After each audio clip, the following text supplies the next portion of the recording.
सभी को छोड़कर मैंने खुद पे भरोसा कर लिया है। मैं जो मरने को था उसे मैंने जिंदा कर लिया है। आज एक ऐसा इशू है जो आज मुझे लगता है हमारे समाज की एक बहुत बड़ी विकृत मानसिकता बन चुकी है और माता पिता के लिए एक बहुत बुरा सौपन बन चुका है। आत्महत्या, सुसाइड। आखिरकार क्यों होते हैं सुसाइड? ऐसी क्या परिस्थितियां बन जाती हैं कि जो बच्चा अपने जीवन के बहुत सारे सपने देखता है और जो बहुत बड़ा इतिहास रचने आता है वो खुद अपने आप में इतिहास बन जाता है। ऐसी कौन सी परिस्थितियां उसे मजबूर कर देती हैं? आत्महत्या, सुसाइड एक हत्या है माता पिता के उन सपनों की।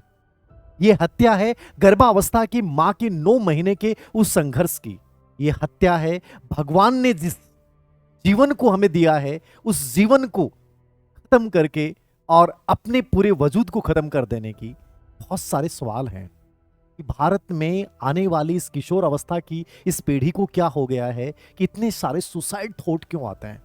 मैं बहुत सारे बच्चों से मिलता हूं, बहुत सारी बातें करता हूं, तो बार बार बच्चों की बातें आती हैं कि सर सुसाइड थॉट क्यों आ रहे हैं हमारे मन में।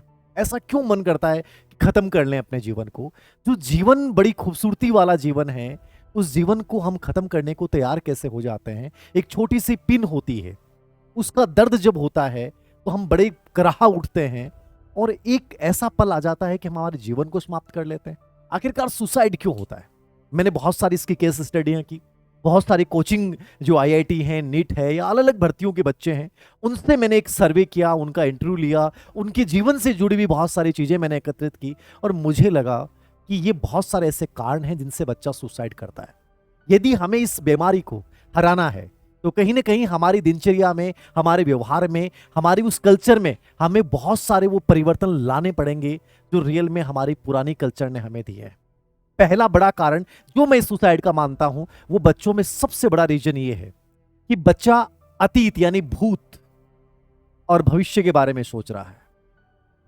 भूत, अतीत और भविष्य के बारे में उलझे रह जाना ये बच्चे को सुसाइड की ओर धकेल रहा है। कैसे? अतीत हमेशा याद रखना दुख देता है कि आपका पहले क्या रहा, मेरी वो गलती रह गई, मेरे साथ उस इंसान ने ऐसा कर दिया, ऐसा मेरे साथ ही क्यों हुआ। यानी अतीत से क्या पैदा होता है? दुख पैदा होता है। और भविष्य क्या पैदा करता है? भय पैदा करता है। यदि मैं नहीं बन पाया तो, मेरे साथ ऐसा नहीं हो पाया तो, मेरा नीट और आईआईटी में सिलेक्शन नहीं हुआ तो। यानी ये दोनों सिचुएशन आपको डिप्रेशन में लेके जाती हैं। इसका समाधान क्या है? इसका समाधान है वर्तमान से जुड़े रहना। जो बच्चे वर्तमान में रहते हैं, नाव में निवास करते हैं, वो बच्चे कभी सुसाइड नहीं करते हैं, याद रखना। अतीत और भविष्य आत्महत्या की ओर धकेलता है। तो कोशिश करें कि जो जीवन तुम्हें मिला है इसको स्वीकार करें और केवल भरपूर वर्तमान लम्हों को जिएं, यानी वर्तमान को जिएं। तो पहला कारण है भूत भविष्य से बाहर निकल के प्रेजेंट को जीना। दूसरा सबसे बड़ा कारण जो मैंने नोट किया है और आप लोगों के अंदर आप फील भी किया होगा, मेटा इमोशन। मेटा इमोशन क्या है? ये मेटा इमोशन एक बड़ी प्रॉब्लम बन चुकी है जिसको आप ओवर थिंकिंग बोल सकते हैं। किसको बोलते हैं मेटा इमोशन? मैं एक महात्मा बुद्ध का एक प्रकरण पढ़ रहा था। महात्मा बुद्ध ने अपने शिष्यों से कहा कि मान लीजिए कोई एक तीर आया और वो तीर आके तुम्हारे यहां पे लग गया, ठीक है, वो लग चुका है, तुमने निकाल दिया, लेकिन उसी जगह पे दूसरा तीर आकर फिर से लग जाता है, तो दर्द कम होगा या ज्यादा होगा या उससे भी ज्यादा होगा? तो उनके शिष्य आनंद ने कहा कि निश्चित रूप से जिस जगह पे आपको पहले से तीर लगा है उस जगह पे यदि दूसरा तीर लगता है तो दर्द जो है वो बढ़ जाता है। ये हमें पता है सबको। आपको असफलता मिली, आपको प्रेम में धोखा मिला, आप अच्छी रैंक नहीं ला पाए, आप अच्छा बन नहीं पाए, कर नहीं पाए, लेकिन वो तो जा चुका है, वो तो हो चुका है, यानी वो तीर लग चुका है, लेकिन तुम उसके ऊपर सोच रहे हो, ठीक है। ये तीर लगने के बाद तुम दूसरा तीर ये ले रहे हो कि अब ऐसा क्यों हुआ, मैं अच्छा कर जाता, मेरे नीट में इतना कम स्कोर क्यों हुआ, मैं टीचर क्यों नहीं बन पाया, मैं यूपीएससी क्यों क्रैक नहीं कर पाया। यानी तुम उस अनावश्यक चिंता और डर में इकट्ठे होकर उसको वापस से संचित कर रहे हो, उस दुख को तुम बढ़ा रहे हो। याद रखना, इसका नाम है मेटा इमोशन, ओवर थिंकिंग। जो चीजें हैं नहीं उनको अनावश्यक रूप से सोच सोच सोच सोच के तुम इतना भर लेते हो और तुम्हें लगता है कि मेरे जीवन में कुछ नहीं बचा है। जो इंसान चला गया ना, जिसने तुम्हारे साथ गलत कर दिया ना, वो गया ना, वो तीर लग चुका ना, लेकिन तुम उसके बारे में ज्यादा सोच रहे हो, इस प्रकार अपने आप को और दुखी कर रहे हो। तो ओवर थिंकिंग से हमें बचना पड़ेगा। मेटा इमोशन सबसे बड़ा कारण है। तीसरा बड़ा कांड जो सुसाइड की ओर धकेलता है वो ये है कि जैसे एक नॉर्मली आपने देखा होगा एक शिकारी है और शिकारी शिकार करने गया और वो एक साथ दो पशुओं पे निगरानी रख रहा है कि मैं दोनों को एक साथ मारूंगा, कभी नहीं मर सकता। आज के पेरेंट्स और बच्चे के साथ यही हो रहा है। पेरेंट्स चाहते हैं कि बच्चा तेरे को डॉक्टर बनना है, तेरे को आईआईटीएन बनना है, तेरे को यूपीएससी क्रैक करनी है, तुम्हें ये बनना है, तुम्हें टीचर बनना है। बच्चा नहीं चाह रहा कि वो चीज कैसे करे, वो चाहता है कि यार मैं आर्टिस्ट हूं, मैं आर्टिस्ट बनना चाहता हूं। अब आप अपने मम्मी पापा के लिए वो तैयार भी हो जाते हैं। एक तरफ आपके मन में कुछ और चल रहा है और आप कुछ और कर रहे हैं। यदि आप डबल माइंडेड हैं तो आप लाइफ में कभी बेटर नहीं कर पाएंगे। अंतिम परिणाम आपको सुसाइड के रूप में देखना पड़ेगा। पेरेंट्स से भी मैं कहना चाहूंगा थोपिए मत। बच्चे से भी मैं कहना चाहूंगा तुम्हारा जीवन है, तुम्हें एक बार मिला है और तुम्हें वो चुनना चाहिए जो तुम्हें बेटर लगता है, जिसमें तुम अच्छा फील करते हो। उस इंटरेस्ट ऑफ एरिया को चुनिए, याद रखना। यानी उस शिकारी की तरह दो शिकार करने का प्रयास मत कीजिए। One single minded. रियल में तुम्हें तुम्हारा जीवन जिस चीज के लिए मिला है, तुम जिसके लिए बने हो, केवल उसी पे अपना फोकस कीजिए। तो शिकारी की तरह दो जगह अपना ध्यान केंद्रित मत कीजिए, डबल माइंडेड मत रहिए। ये दूसरा कारण। तीसरा कारण, चौथा कारण, जब आप किसी यात्रा पे जाते हैं तो आपको ये पता होना चाहिए कि इस यात्रा में मुझे कौन सा सामान लेके जाना और कौन सा नहीं लेके जाना। आप कहीं घूमने जा रहे हैं और आपने बैग के बैग भर लिए हैं, आपने ऐसा सामान भर लिया है, आप घूम नहीं पाएंगे, इतने दुखी हो जाएंगे कि आपको हर चीज बेकार लगने लग जाएगी, क्योंकि उन बैगों को नहीं उठाया जाएगा। वही जीवन में है, वही सिलेक्शन की यात्रा में है। आपको यह पता होना चाहिए कि मुझे क्या क्या लेना है और क्या नहीं लेना है। अनावश्यक अपेक्षाओं का बोध मत पालिए। लोगों की उम्मीदों को अपने ऊपर हावी मत होने दीजिए। उस दुख दर्द को मत पालिए जिसका संबंध ही नहीं है।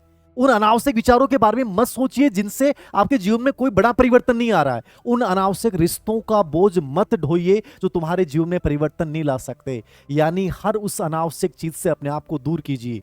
हर चीज के लिए हाँ कहना जरूरी नहीं है, बहुत सारी चीजों के लिए ना बोलना सीखिए। यानी उस यात्रा में तुम्हें क्या नहीं लेके जाना है, यह भी तुम्हें सीखना बहुत जरूरी है। और पांचवा और अंतिम कारण जो मैं मानता हूं कि सबसे बड़ा सुसाइड की तरफ ले जाता है, वो है प्रेशर। नीट और आईआईटी के बच्चों का हमने रिसर्च किया और उस पर हमने देखा कि अधिकतर बच्चों ने जो सुसाइड किया उनमें बच्चों की 2 दिन या 4 दिन पहले की जो रूटीन था वो क्या था।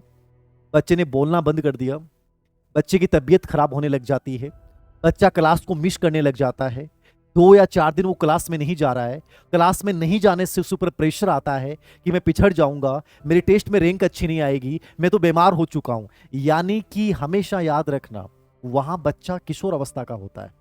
आपके साथ भी होता होगा जो मैच्योर लोग हैं। जब आप समय के साथ नहीं चल पा रहे हैं, तबीयत खराब हो जाना नेचुरल है, हो गया। अब 5 से 10 दिन आपको लगेगा मैं कैसे हैंडल कर पाऊंगा, मैं कैसे उन लोगों के बराबर आ पाऊंगा, मेरे टेस्ट में रैंक बहुत कम आ रही है। और वो इन चीजों को इतना सोचने लग जाता है, उसे लगता है कि शायद मैं बेकार इंसान हूं, मेरे साथ ही गलत हो रहा है। और वो सोचता है कि मेरे मम्मी पापा के सपने शायद टूट जाएंगे। और वो इन चीजों को इतना हावी कर लेता है कि उसमें एक भाव पैदा होता है जिसको बोलते हैं अपन हीनता का भाव, इनफेरिटी। लगभग बच्चों में देखा गया है कि जो बच्चा 5 से 10 दिन क्लास से मिस कर देता है, जो बीमार हो जाता है और फिर वो अचानक से एकांतवासी बनता है और उससे ये लगने लग जाता है मैं किसी लायक नहीं हूं।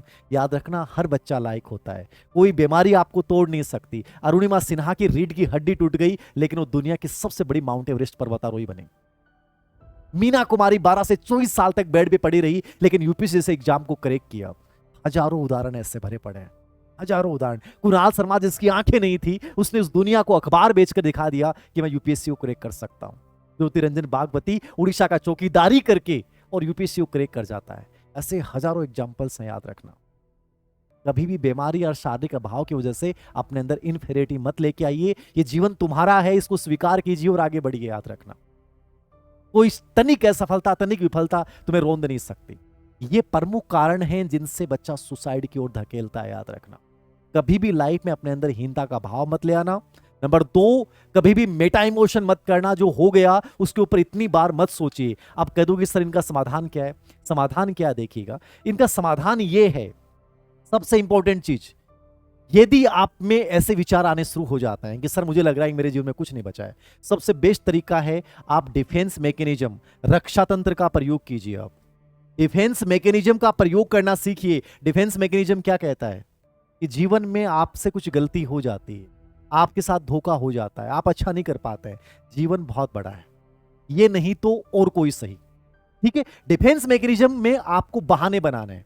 डिफेंस मैकेनिज्म आपको औचित्य स्थापित करता है कि कोई बात नहीं, इस बार अच्छा नहीं कर पाया, अगली बार करूंगा, शायद ये मेरे लिए अच्छा नहीं था, कई बार नाकामयाब हो जाना भी जिंदगी में बड़े अवसर खोल देता है, याद रखना। तो डिफेंस मैकेनिज्म जितना यूज करोगे, लाइफ में कभी सुसाइड के विचार नहीं आए। नंबर 2, एक वर्ड यूज करता हूं मैं, माइंडफुलनेस। लाइफ में हमेशा याद रखना, माइंडफुलनेस में रहना है। माइंडफुलनेस क्या है? वर्तमान से जोड़े रखेगा। हमेशा सजग रहो, अवेयर रहो, अपने आप को स्वीकार करो, जैसे हो वैसे, बनावटी मत बनो। आप अच्छा नहीं कर पा रहे, छोड़ दीजिए, मैं नहीं कर पा रहा हूं, मैं किसी और सेक्टर के लिए बनाऊं। हमेशा अपने आप को स्वीकार करो। ये झूठे आरोपण, झूठी बातों को अपने ऊपर हावी मत होने दो। याद रखना, तुम जिसके लिए बने हो तुम्हें वही करना है, यानी सजग रहना है, अवेयर रहना है। आत्म प्रभावकारिता पैदा करो। आत्म प्रभावकारिता कहती है मेरा जीवन बहुत श्रेष्ठ है, मैं कुछ अच्छा नहीं कर पाया पढ़ाई में, तो भी लाइफ में बहुत अच्छा कर जाऊंगा। ऐसे बहुत सारे लोग हैं जो पढ़ाई में अच्छा नहीं कर पाए, बाकी सेक्टर में बहुत बड़ा कर गए। तो जीवन में बहुत सारे अवसर हैं। इतना नाकामयाबियों का, असफलताओं का बोझ अपने ऊपर हावी मत होने दें। यानी आपको माइंडफुलनेस रहना है, डिफेंस मैकेनिज्म का मैक्सिमम प्रयोग करना है, माइंडफुलनेस का जोरदार तरीके से प्रयोग करना है। तीसरा, एक बटरफ्लाई इफेक्ट आता है। आप कह दोगे सर बटरफ्लाई इफेक्ट क्या है? मैंने इसका बहुत यूज किया है और इसका बहुत सारे बच्चों पे भी हमने यूज किया है। बटरफ्लाई इफेक्ट क्या होता है?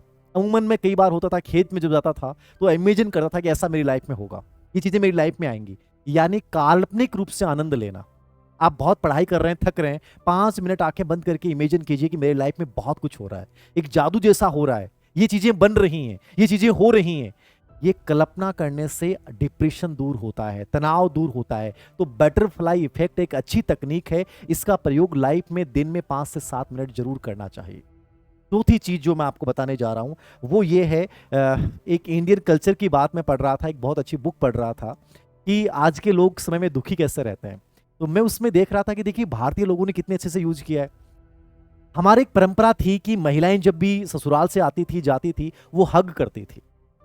समझ रहे हैं? गले मिलना जिसको बोला जाता था, आजकल जिसको आप हग बोलते हैं, हाथ मिलाना, पैर छूना, इसके पीछे साइकोलॉजिकल रीजन होता है।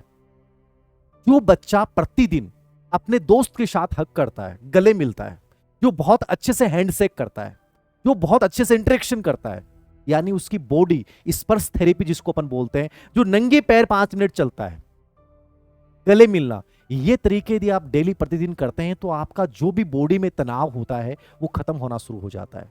यानी जिन बच्चों ने सुसाइड किया, उन बच्चों के साथ क्या हो रहा था, 15-20 दिन से वो एकांतवासी थे, वो इंटरेक्शन नहीं कर रहे थे। किसी बच्चे ने उसको ये नहीं कहा सर पे हाथ रखे कि बेटा तुम कर जाओगे। किसने उसे गले लगा के नहीं कहा अरे तनाव मत लो, लाइफ में सब हो जाएगा।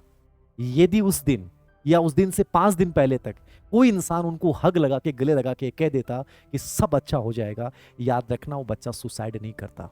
कोशिश करें कि आपके आसपास ऐसे लोग हैं जो बड़े एकांतवासी हैं, बड़े दुखी हैं, जो बड़े चिंतित हैं, उनको एक बार संभल दें कि लाइफ में सब चीजें संभव है, लेकिन खत्म कर देना मतलब सभी संभावनाओं को खत्म कर देना है। ऐसा कदम कभी मत उठाएं कि ऑप्शन ही खत्म हो जाए, याद रखना, क्योंकि इस एक ऑप्शन खत्म होने के साथ आपका एक सुंदर जीवन खत्म हो गया। आप प्राइवेट सेक्टर में बहुत अच्छा कर सकते थे, पता नहीं क्या क्या कर सकते थे, कहां कहां जा सकते थे, लेकिन तुमने तो सभी संभावनाएं खत्म कर दी। कोशिश करें, ये जीवन बेहद खूबसूरत है, इसको बहुत अच्छे से जी के जाना है और इन तरीकों का इस्तेमाल करके आप defence mechanism, mindfulness, butterfly effect और स्पेशली जो मैंने फिजिकल थेरेपी की, फिजिकल एक्टिविटीज जो मैंने आपको बताया, स्पर्श थेरेपी, इसका साइकोलॉजिकली बहुत प्रयोग करें। और पेरेंट्स से मैं कहना चाहूँगा कि बच्चों को कोशिश करें कि बहुत मुश्किल हो तो अलग बात है, वरना बच्चों के साथ हमेशा रहें। याद रखना, बच्चे को अकेला ना छोड़ें, बजाय किसी हॉस्टल में छोड़ने के। यदि माता पिता बच्चे के साथ रहते हैं, इंटरेक्शन करते हैं, तो वो बच्चे कम सुसाइड करते हैं। ऐसा साइकोलॉजिकल रिसर्च में सामने आया है। और ये जितने भी बच्चे थे वो बच्चे अकेले थे, याद रखना। तो कहने का मतलब है सुसाइड एक आने वाले समय की एक बहुत बड़ी चुनौती है, लेकिन इस चुनौती को दूर किया जा सकता है यदि हम सब मिलके और इस बुराई के खिलाफ लड़ें। Thank you very much.